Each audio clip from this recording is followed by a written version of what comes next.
Welcome to the Advisor Advocates Podcast. My name is Garrett Layell. I'm a certified financial planner and former advisor, and I started Advisor Advocates in this podcast to share with other advisors some of the experience that I like to say I accidentally accumulated over the course of my 13-year career, especially around the areas of the industry involving transitions from one firm to the other, advisor recruiting, M&A deals, things of that nature. Interesting thing for advisors that I've experienced in my career is that advisors are often on an island. We don't really know what's out there. We don't know what's going on outside the walls of our firm and outside the confines of our own practices. Especially when I was working in the recruiting industry and talking with advisors, there were just so many advisors who didn't know what they didn't know. So the purpose of this podcast and Advisor Advocates is to help bridge that information gap, to help advisors understand a little bit more about what the landscape looks like out there, what options are available to you, and sort of share some of the insights that I've run into and hopefully answer some of the most common questions that advisors have. Welcome to part 2 of the Firm Focus series. To be totally honest and in full disclosure, when I recorded the last episode, I did not realize it was going to be a 3-part series at the time, but as I played it back and edited that show and really digested it all, started to realize that I really had created probably more questions than I had offered answers in that episode. So I thought, you know what better way to create 2 more episodes than to create more confusion that you then have to unpack. So in this episode, I'm going to sort of continue and dive a little bit deeper into helping to unpack or untangle the web that I may have created in the first episode. I hope in that introduction episode that I at least provided a lot of information. I don't know that I exactly compartmentalized it in a digestible format that helped you to learn anything necessarily, but I did at least give you some food for thought. And now, hopefully, in the next 2 parts of this series, I can help you digest some of that food for thought. For this episode, what I want to talk about, I've said in the last show that there were 2 triggers or 2 things that had kind of evolved in the industry. One being the rise of the fiduciary standard that has created more of a need for planning teams and bringing more roles in-house and having firms that can provide more than just one type of service in one organization. And that the other was that it was much easier to become an independent now because of technological advances and just economies of scale that kind of go along with that technology. So what we're going to do for these next 2 parts is sort of break those down in 2 different categories. I think I started on the last show saying you used to, 20 years ago, you were a financial advisor. The question was just, do I want to be an employee or an independent? Keeping with that theme, this episode is going to sort of focus on what advisor-focused, team-focused, and brand-focused really means in the independent world.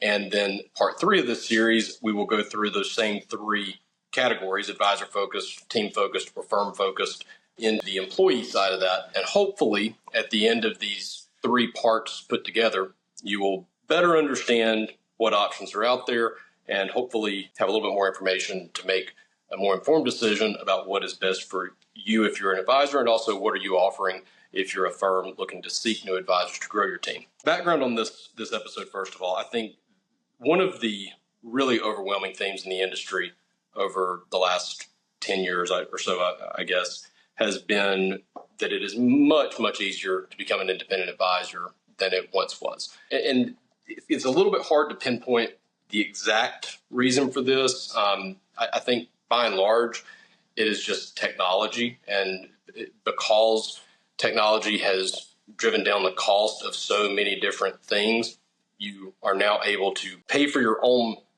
technology to replace humans that you may have once needed. That's all kind of playing a role in that fee compression. And there's one side of the fee compression thing that's really interesting. I remember hearing a lot about fee compression 10 years ago.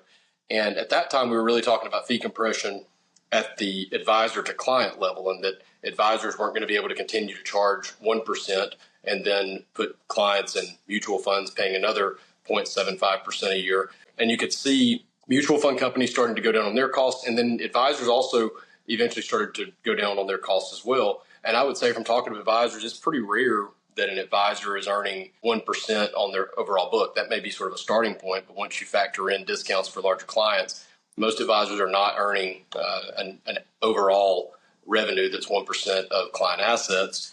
So you are starting to see that, but that also extends upstream to the firm side because technology has enabled firms to deliver their value to advisors for less than it used to cost. And that's allowed payouts to increase for independent advisors.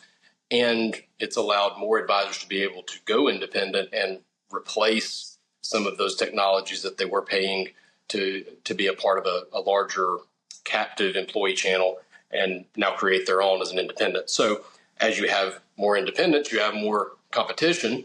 And with more competition, what happens? That drives prices down even lower. So it really has never been easier to be an independent advisor. It used to be, I think, if you wanted to be an independent advisor, you had to be comfortable being a one-man show or being able to assemble a team that you could lead and manage under your supervision. And now that's not necessarily the case. You can still be independent without having to be the head person on the firm. You can be independent without having to go start your own business.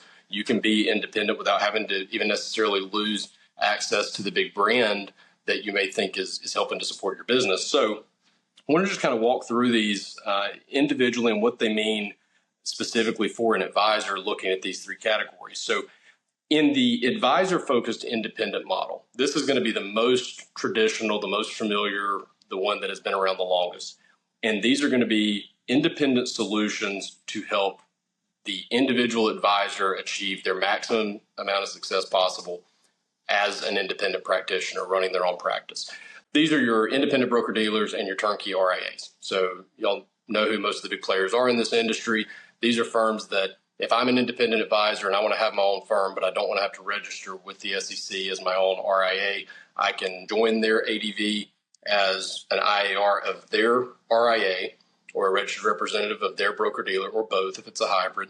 And then I can operate my business as a truly independent advisor. No one's telling me what to buy. No one's telling me how to manage my clients' assets. No one's telling me how much money I've got to make.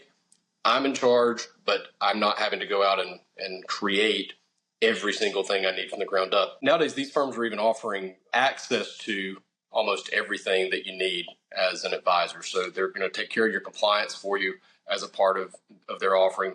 They're going to provide some technology, whether that's your billing and reporting, your financial planning software. They're going to provide you at least the access to this. It may be something that is included in your payout, or it may be something that you pay for yourself, but they're getting discounts because they're bigger and they're creating licensing agreements with some of these tech providers.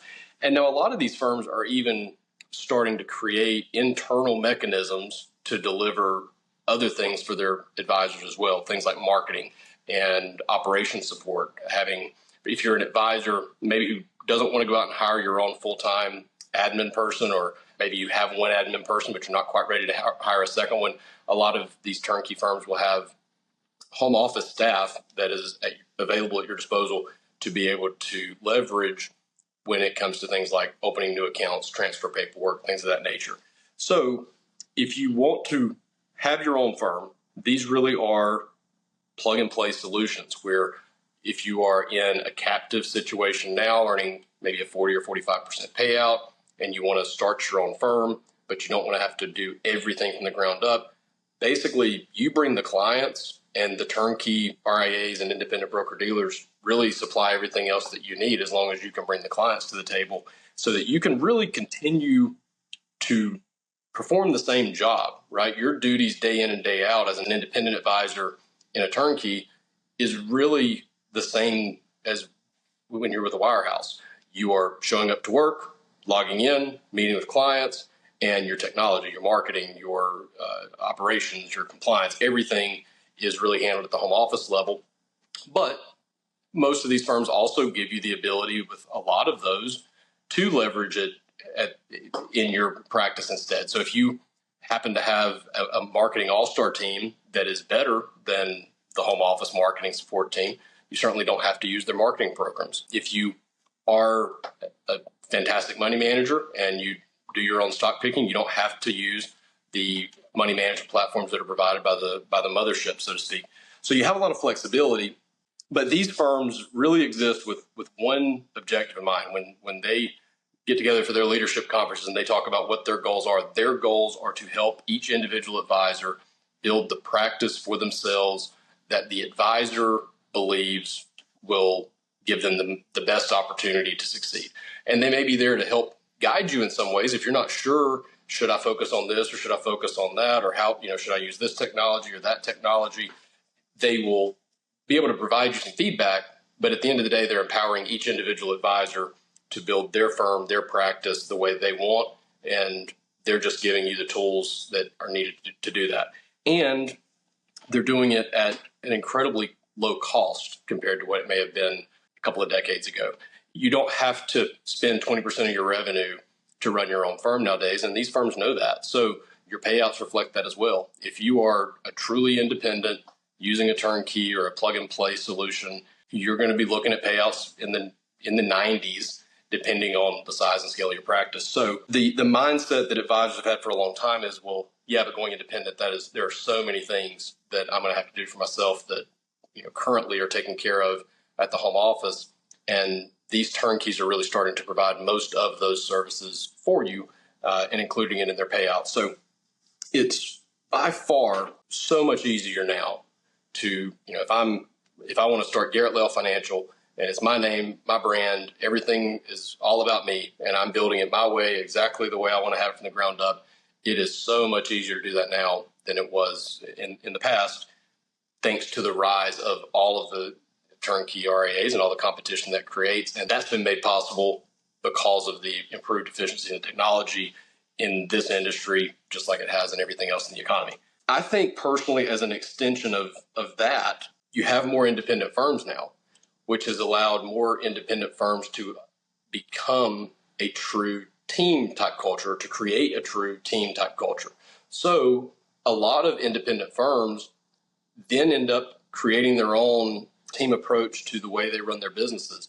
So if you're an advisor who does want to truly have independence and true control of your business, but you really don't want to be the CEO of your own company, you really don't want that control, that's where we start to get into what I refer to as the tuck-in. I think sometimes when I say tuck-in, that gets confused a little bit with maybe the turnkey RIA model. I may be using it incorrectly, but when I think about a tuck-in model for independence, that is an opportunity for an advisor to join an organization or an ensemble of like-minded independent advisors and work as a team.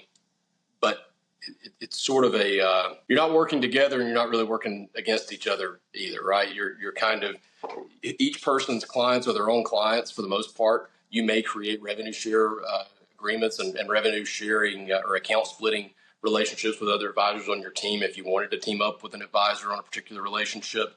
But each individual advisor is still owns their success, but it's as a part of an organization that's sharing resources at an even higher level. You may be sharing office space. You may be sharing an admin staff. You may be sharing marketing materials and collaborating on marketing projects and marketing events. And you may have a member of that team who is an expert at marketing. And now guess what? Every independent advisor has access to that expert marketer that's on the team. You may have a member of the team that is an expert stock picker. Guess what? Now everybody on that team has access to an expert stock picker. And really, name a specialty that you can have in this industry, and you can build a team or join a team that has that inside that organization. So that's sort of the independent team model, right? If the first model that we talked about was the advisor empowered or the advisor focused independent model, the team version of that is the independent tuck-in, where you're joining a team of independent advisors. You own your practice. If you don't like this team or this team isn't working out, it is super easy for you to unplug from that team and go out on your own or find another team. But at the end of the day, the value prop that you're getting from being in this model, as opposed to being a siloed advisor, is the term I hear used a lot of times, is the ability to leverage that team culture and networking that you're getting from, 10 minds being greater than one kind of thing. And even when you get to the ownership level, the economics there may be the advisors may get a 70, 75, 80% payout. No, it's not quite as high as maybe a 90 or 95% payout if you're truly on your own. So that extra 15, 20% revenue is going to the team to pay for the office space, the office staff, paperwork, run the website, whatever. But a lot of times, even in that model, each individual contributor has equity in the team that they're a part of as well. So once you factor in your payout on the equity, that may get you back closer to a 90 or 95% payout. But now you're also being able to just further leverage all of the economy of scale that you're getting by combining a lot of folks together and creating a practice that is offering a more robust and wider breadth of services to your clients. Now, the third layer of this, however, is one that's a little bit sneaky. There is still an opportunity to be independent and be plugged into a mothership brand where you may really, really like the idea of having a logo on your business card that your clients are going to see commercials for all the time, and you're able to leverage that brand.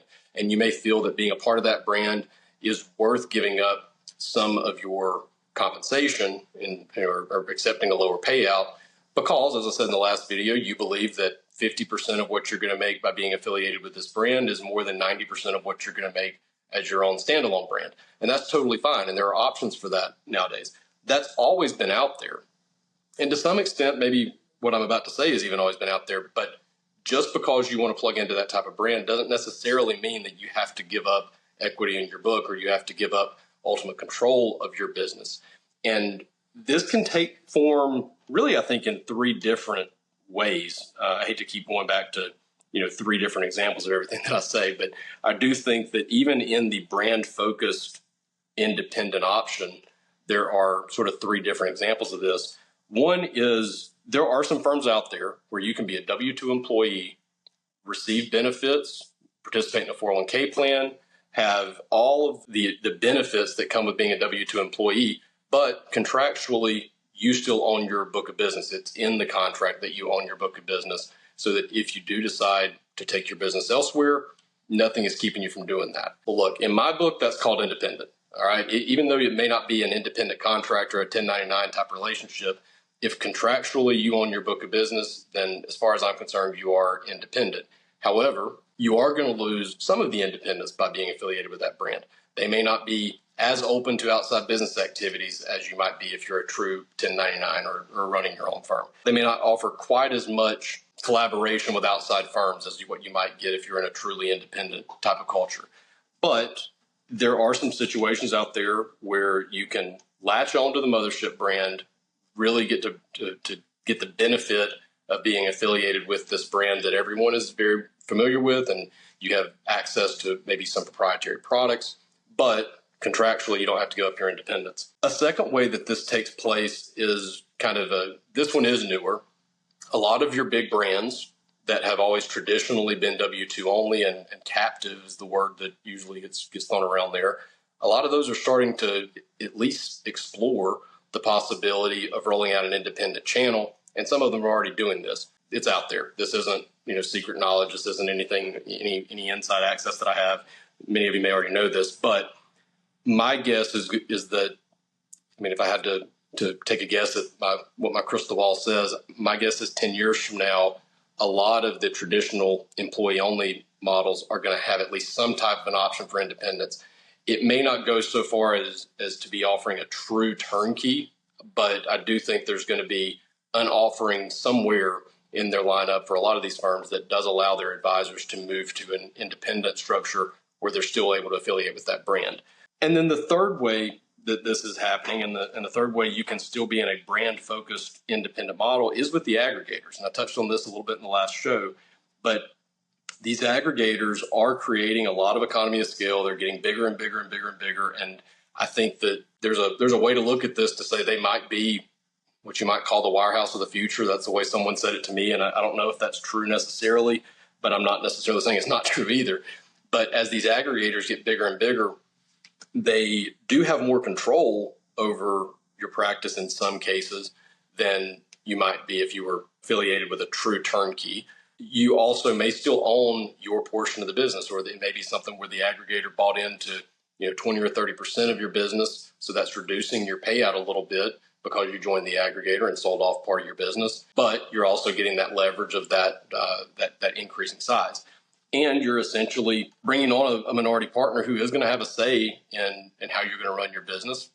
probably on a similar type of level as what you might get from being associated with one of the big brands in the wires or some of the other big national brands on the employee side.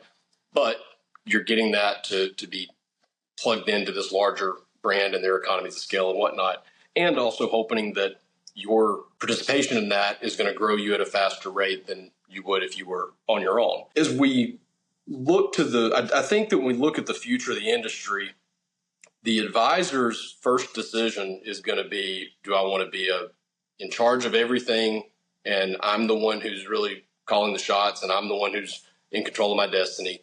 Do I want to be a part of a team, or do I want to jump into I'm in NASCAR country in North Carolina, right? So I like to use the analogy as kind of like hopping into the draft, and you can go faster by being behind someone else who's going faster than you can on your own.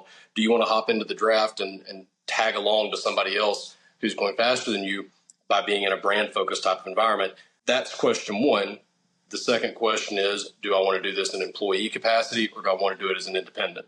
So hopefully now I've at least helped to untangle half of that and been able to my goal for the show was to kind of lay out for you, what does advisor focus look like? What does team focus look like? And what does brand focus look like if you are on the independent side of the equation?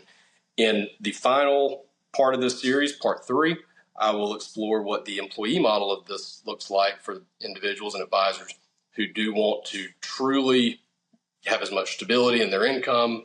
They want to show up, do their job, get paid, know what they're going to get paid, and be compensated fairly for it. And we'll explore what those models look like in the next show. Really appreciate you watching this one. Thanks for watching. Thanks for listening. Appreciate your time. If I can help you in any way, if you have any questions, if I have not sufficiently untangled the web that I spun on the last episode for you and you'd like to have a conversation one-on-one, feel free to give me a call. My number is in the description below, 919-561-2436. Shoot me an email, garrett@theadvisoradvocates.com, or just go to theadvisoradvocates.com, and I believe if you click on the connect page, that will take you to my calendar link. Feel free to schedule time at your convenience for a phone call or a Zoom, and would love to chat with you at your convenience. Thank you again for your time. I appreciate it. See you next time.